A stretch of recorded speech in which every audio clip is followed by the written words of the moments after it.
ನಮಸ್ಕಾರ ಸ್ನೇಹಿತರೆ, ಎಲ್ಲ SRTV ಕನ್ನಡ ಚಾನಲ್ ವೀಕ್ಷಕರಿಗೆ ಆತ್ಮೀಯ ಸ್ವಾಗತ. ಸ್ನೇಹಿತರೆ, ತುಂಬಾ ಜನರು ಕಮೆಂಟ್ ಮಾಡಿ ಕೇಳ್ತಿರೋಂಥ ಕಾಮನ್ ಕ್ವೆಶ್ಚನ್ಗೆ ಇವತ್ತು ಆನ್ಸರ್ ಮಾಡೋಣ ಅಂತ ಈ ವಿಡಿಯೋ ಮಾಡ್ತಿದ್ದೀನಿ. ಅವ್ರ ಪ್ರಶ್ನೆ ಏನಪ್ಪಾ ಅಂದ್ರೆ, ಮೃತಪಟ್ಟ ವ್ಯಕ್ತಿಗಳ ಫೋಟೋ ಮುಂದೆ ಪ್ರತಿದಿನ ನೈವೇದ್ಯ ಇಡ್ಬೋದಾ? ಹಾಗೆ ಯಾವ ರೀತಿ ನಾವು ನೈವೇದ್ಯ ಇಟ್ಕೋಬೇಕು? ಯಾವ ರೀತಿ ನಾವು ನೈವೇದ್ಯ ಇಟ್ರೆ ಪಿತೃದೇವತೆಗಳಿಗೆ ತಲುಪುತ್ತೆ? ಈ ಪ್ರಶ್ನೆಗೆ ಈ ವಿಡಿಯೋದಲ್ಲಿ ಉತ್ತರ ತಿಳಿಸ್ಕೊಡ್ತೀನಿ.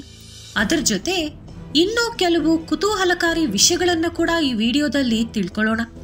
ಆದರೆ ಅದಕ್ಕೂ ಮುಂಚೆ ನೀವಿನ್ನೂ ನಮ್ಮ ಚಾನೆಲ್ ಅನ್ನು ಸಬ್ಸ್ಕ್ರೈಬ್ ಮಾಡ್ಕೊಂಡಿಲ್ಲ ಅಂದ್ರೆ ಖಂಡಿತ ಈಗಲೇ ಸಬ್ಸ್ಕ್ರೈಬ್ ಮಾಡ್ಕೊಳ್ಳಿ. ಹಾಗೆ ಈ ವಿಡಿಯೋ ಇಷ್ಟ ಆದ್ರೆ ಮರೀದೇ ಒಂದು ಲೈಕ್ ಕೊಡಿ.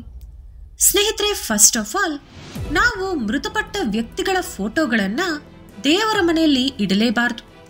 ಯಾಕಂದ್ರೆ ಮೃತಪಟ್ಟ ವ್ಯಕ್ತಿಗಳನ್ನ ನಾವು ಪಿತೃ ದೇವತೆಗಳು ಅಂತ ಕರಿತೀವಿ. ಅವರು ನಮ್ಮ ಪಿತೃಗಳಾಗಿರೋದ್ರಿಂದ ನಮಗವರು ದೇವರಿರ್ಬೋದು. ಆದ್ರೆ ಯಾವುದೇ ದೇವಾನು ದೇವತೆಗಳು ಬೇರೆ, ಪಿತೃ ದೇವತೆಗಳೇ ಬೇರೆ. ಇವರಿಬ್ರು ಇರೋಂಥ ಲೋಕ ಕೂಡ ಬೇರೆ ಬೇರೆ. ಒಬ್ರಿರೋ ಹತ್ರ ಇನ್ನೊಬ್ರು ಇರಲ್ಲ.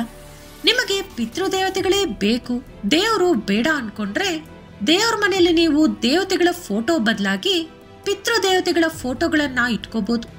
ನಮಗೆ ದೇವರು ಬೇಕು, ಪಿತೃದೇವತೆಗಳು ಕೂಡ ಬೇಕು ಅಂದ್ರೆ ಇಬ್ರನ್ನು, ಅಂದ್ರೆ ದೇವ್ರ ಫೋಟೋನ ದೇವ್ರ ಮನೆಯಲ್ಲಿ, ಪಿತೃದೇವ್ರ ಫೋಟೋನ ಮನೆಯಲ್ಲಿ ಬೇರೆ ಎಲ್ಲಾದ್ರೂ ಸಪರೇಟ್ ಆಗಿ ಇಟ್ಕೊಳ್ಳಿ. ಈಗ ಇನ್ನೊಂದು ವಿಷಯ ಏನಂದ್ರೆ, ಮೃತಪಟ್ಟ ತಕ್ಷಣ ಯಾರು ಕೂಡ ಪಿತೃದೇವತೆಗಳಾಗಿ ಬದಲಾಗಲ್ಲ. ಪಿತೃಗಣದಲ್ಲಿ ಮಾತ್ರನೇ ಸೇರ್ಕೋತಾರೆ. ಮೃತಪಟ್ಟ 11 ದಿನಗಳ ಕಾಲ ಆತ್ಮ ಭೂಲೋಕದಲ್ಲೇ ಸುತ್ತೋದ್ರಿಂದ ಪ್ರತಿದಿನ ಕೂಡ ನಾವು ಫೋಟೋ ಮುಂದೆ ಊಟ ಇಡಬೇಕು. 12 ದಿನದ ನಂತರ ಆತ್ಮ ಯಮಲೋಕದ ಕಡೆ ಪ್ರಯಾಣ ಶುರು ಮಾಡುತ್ತೆ. ಆವಾಗ ನಮಗೆ 1 ತಿಂಗಳಾದ್ರೆ ಅವರಿಗೆ 1 ದಿನ ಮಾತ್ರ. ಹಾಗಾಗಿ ತಿಂಗಳಿಗೆ 1 ಸಾರಿ ನಾವು ಊಟ ಇಟ್ರೆ ಸರೋಗುತ್ತೆ. ಇದನ್ನೇ ಮಾಸಿಕ ಪಿಂಡ ಅಂತ ಕರೀತಾರೆ. ಇನ್ನು 1 ವರ್ಷ ಪೂರ್ತಿಯಾದ ನಂತರ ನಮಗೆ 1 ವರ್ಷ ಅಂದ್ರೆ ಅವ್ರಿಗೆ 1 ದಿನದ ಸಮಾನ. ಹಾಗಾಗಿ ವರ್ಷಕ್ಕೆ 1 ಸಾರಿ ಮಾತ್ರ ಪಿಂಡ ಇಡ್ತೀವಿ. ಅದೇ ಮಹಾಲಯ ಪಕ್ಷ ಅಥವಾ ಮಹಾಲಯ ಅಮಾವಾಸ್ಯೆ. ನಾವು ಮನೆಯಲ್ಲಿ ಪಿತೃಗಳ ಫೋಟೋ ಅವರ ನೆನಪಿಗೋಸ್ಕರ ಇಟ್ಕೊಂಡಿರ್ತೀವಿ. ಕೆಲವರು ಪ್ರತಿದಿನ ಅವರ ಫೋಟೋ ಮುಂದೆ ನೈವೇದ್ಯ ಇಡ್ತೀವಿ ಅಂತ ಹೇಳ್ತಾರೆ. ಮೊದಲಿಗೆ ನೈವೇದ್ಯ ಅನ್ನೋ ಪದ ಬಳಕೆ ಮಾಡೋದೇ ತಪ್ಪು. ಈ ನೈವೇದ್ಯ ಅನ್ನೋದು ದೇವರಿಗೆ ನಾವು ಇಡುವಂತ ಪ್ರಸಾದ. ಅದೇ ನೀವು ಪಿತೃ ದೇವತೆಗಳಿಗೆ ಮಾಡುವಾಗ ಪಿಂಡ ಪ್ರಧಾನ, ಎಡೆ ಅಥವಾ ತರ್ಪಣ ಮಾಡಬೇಕಾಗುತ್ತೆ ಹೊರತು ಪ್ರತಿದಿನ ಊಟ ಇಡುವಂತ ಅಗತ್ಯ ಇಲ್ಲ. ಯಾವ ಶಾಸ್ತ್ರದಲ್ಲೂ ಕೂಡ ಇದ್ರ ಬಗ್ಗೆ ಹೇಳಿಲ್ಲ. ಯಾಕಂದ್ರೆ ನಾವು ದೇವ್ರಿಗೆ ನೈವೇದ್ಯ ಇಟ್ಟಾಗ ಸ್ವಾಹ ಅಂತ ಹೇಳ್ತೀವಿ. ಆಗ ಅಗ್ನಿದೇವರ ಹೆಂಡತಿಯಾದ ಸ್ವಾಹಾದೇವಿ ನಾವು ಯಾವ ದೇವರಿಗೆ ನೈವೇದ್ಯ ಇಟ್ಟಿರ್ತೀವೋ ಆ ದೇವರಿಗೆ ಆ ನೈವೇದ್ಯನ ತಲುಪಿಸ್ತಾಳೆ. ಅದೇ ಒಂದು ವೇಳೆ ನೀವು ಪಿತೃದೇವತೆಗಳಿಗೆ ಎಡೆ ಇಟ್ಟಾಗ ಸ್ವಾಹ ಅಂತ ಹೇಳಬಾರ್ದು, ಬದಲಾಗಿ ಸ್ವಾಧ ಅಂತ ಹೇಳಬೇಕು. ಸ್ವಾಹಾದೇವಿ ನೈವೇದ್ಯನ ದೇವತೆಗಳಿಗೆ ಕೊಟ್ರೆ ಈ ಸ್ವಾಧಾದೇವಿ ಎಡೆನ ಪಿತೃದೇವತೆಗಳಿಗೆ ತಲುಪಿಸ್ತಾಳೆ. ಈ ಸ್ವಾಧಾದೇವಿ ಅಗ್ನಿದೇವರ 2ನೇ ಹೆಂಡತಿ. ಪಿತೃದೇವತೆಗಳ ಮೇಲೆ ಅತಿಯಾದ ಭಕ್ತಿ ಇರೋರು ಅವರ ತಿಥಿ ದಿನ ಮಾತ್ರ, ಅಂದ್ರೆ ಅವರು ಸತ್ತಿರೋ ದಿನ ಮನೆಯಲ್ಲಿ ಅವರ ಫೋಟೋ ಮುಂದೆ ಎಡೆ ಇಡಬಹುದು, ಪಿಂಡದಾನ ಮಾಡಬಹುದು. ಹಾಗೆ ಮಹಾಲಯ ಅಮಾವಾಸ್ಯೆ ದಿನ ತರ್ಪಣ ಮಾತ್ರ ಬಿಡಬೇಕು. ತಿಥಿ ದಿನ ಪಿಂಡದಾನ ಮಾಡಿದ್ರೆ ಮಹಾಲಯ ಅಮಾವಾಸ್ಯೆ ದಿನ ತರ್ಪಣ ಮಾತ್ರ ಬಿಟ್ರೆ ಸರೋಗುತ್ತೆ. ಪಿಂಡದಾನ ಮಾಡೋ ಅಗತ್ಯ ಇರಲ್ಲ. ಪಿಂಡದಾನ ಹಾಗೂ ತರ್ಪಣ ಎರಡೂ ಒಂದೇ ಸಲ ಬಿಡ್ತೀವಿ ಅನ್ನೋರು ಮಹಾಲಯ ಅಮಾವಾಸ್ಯೆ ದಿನ ಬಿಡ್ಬೋದು. ಈ ರೀತಿ ಕೆಲವು ಸಮಯಗಳು ಮಾತ್ರನೇ ಪಿತೃ ದೇವತೆಗಳಿಗಂತ ಶಾಸ್ತ್ರಗಳಲ್ಲಿ ಕೊಡಲಾಗಿದೆ. ನೀವು ಯಾವ್ದಾದ್ರೂ ದೇವಸ್ಥಾನಗಳಿಗೆ ಹೋದಾಗ ದೇವರ ದರ್ಶನ ಮಾಡ್ಕೊಳ್ಳೋಕ್ಕೂ ಮುಂಚೆ ಅಲ್ಲೇ ಇರೋಂತ ನದಿ, ಕೆರೆ ಅಥವಾ ಕಲ್ಯಾಣಿಯಲ್ಲಿ ತರ್ಪಣ ಬಿಟ್ಟು ಸಾಧ್ಯವಾದ್ರೆ ಪಿಂಡದಾನ ಮಾಡಿ ಅದರ ನಂತರ ಮತ್ತೆ ಸ್ನಾನ ಮಾಡಿಕೊಂಡು ದೇವರ ದರ್ಶನ ಮಾಡ್ಕೋಬೇಕು.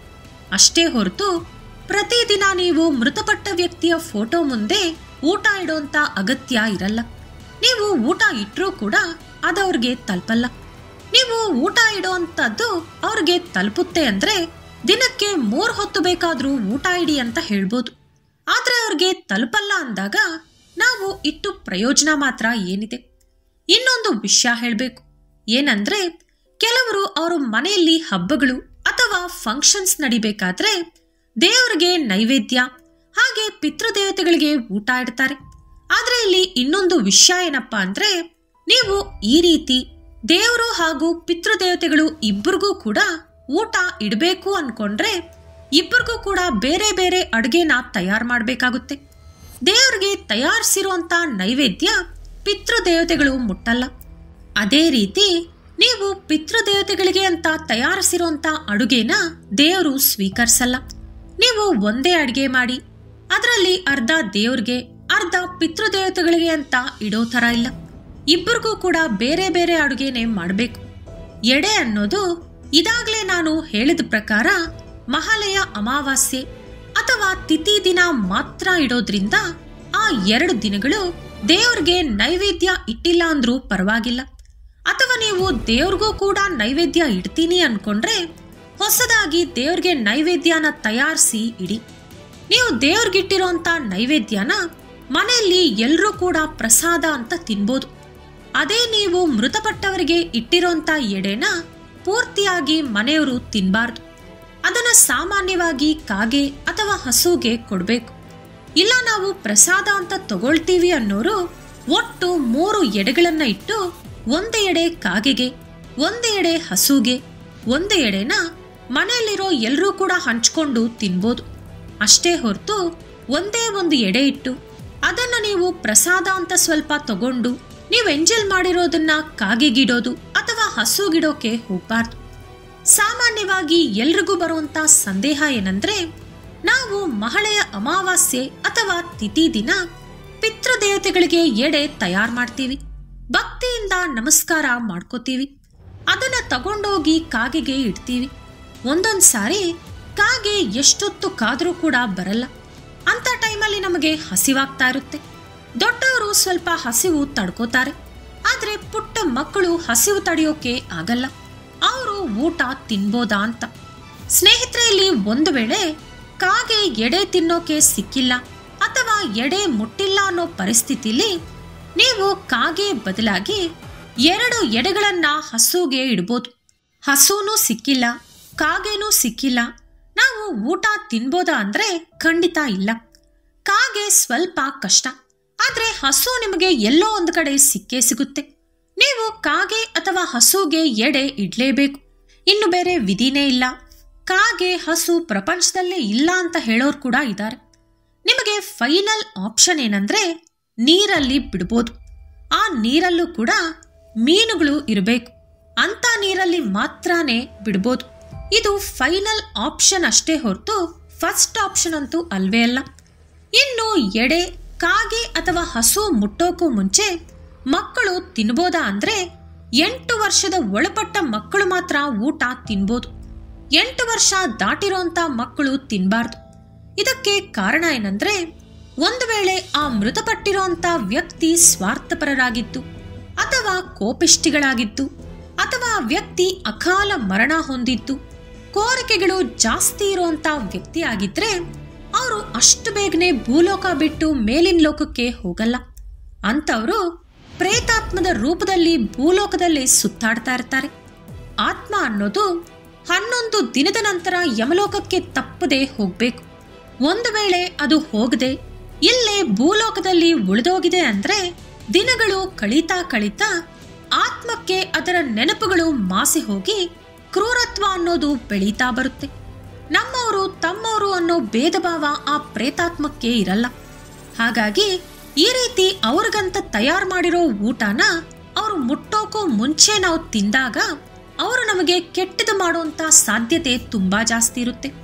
ಉದಾಹರಣೆಗೆ, ನಾವು ಈ ರೀತಿ ಏನಾದ್ರೂ ಎಡೆ ಅನ್ನೋದು ಕದ್ದು ಮುಚ್ಚಿ ತಿನ್ನೋದು, ಅಯ್ಯೋ ಕಾಗೆ ಬರೋವರೆಗೂ ನಾನು ಕಾಯೋಕಾಗುತ್ತಾ ಅಂತ ತಿನ್ನೋದು, ಈ ರೀತಿಯಾದ ಕೆಲಸಗಳು ಮಾಡಿದಾಗ ನಮಗೂ ಕೂಡ ಅಕಾಲ ಮೃತ್ಯು ಸಂಭವಿಸೋದು ಅಥವಾ ಅನಾರೋಗ್ಯ ಸಮಸ್ಯೆ ಕಾಡೋದು, ದರಿದ್ರ ಬರೋದು, ಇಂಥ ಏನೇನೋ ಸಮಸ್ಯೆಗಳು ಶುರುವಾಗ್ತಾ ಬರುತ್ತೆ.